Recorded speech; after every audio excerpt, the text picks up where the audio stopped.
বনে লাকড়ি সংগ্রহ করতে গিয়ে বাড়িতে ফেরার পথে বাইসনের আক্রমণে গুরুতর আহত সোনামুড়া মহকুমার নিদয়ার শ্রীদেবী নোয়াতোয়া নামে 40 বছরের এক মহিলা।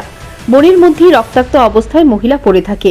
বিষয়টি অন্য মহিলারা প্রত্যক্ষ করে তাকে উদ্ধার করে নিদয়া হাসপাতালে নিয়ে আসে। প্রাথমিক চিকিৎসার পর আহত মহিলাকে মেলাঘর হাসপাতালে রেফার করা হয়। তার অবস্থা সংকটজনক হয় মেলাঘর হাসপাতাল থেকে জিবি হাসপাতালে রেফার করা হয়। মহিলার পেটের একাংশে বাইসনটি শিং দিয়ে আঘাত করে তার মাথার উপর তুলে মাটিতে ফেলে দেয়। তাতে মহিলার পেটে 60টি সেলাই লাগে।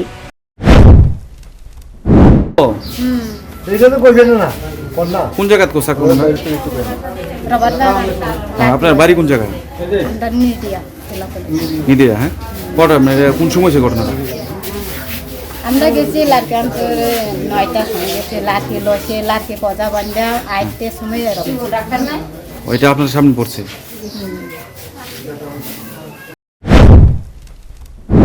কর্তব্যরত ডাক্তারবাবুরা বলেছেন মহিলার পেটে বেশি আঘাত লেগেছে, প্রচুর রক্তক্ষরণ হয়েছে দেহ থেকে। এই ঘটনাকে ঘিরে নিদয়া এলাকায় চাঞ্চল্য ছড়িয়ে পড়েছে। Bureau report, news prime Tripura.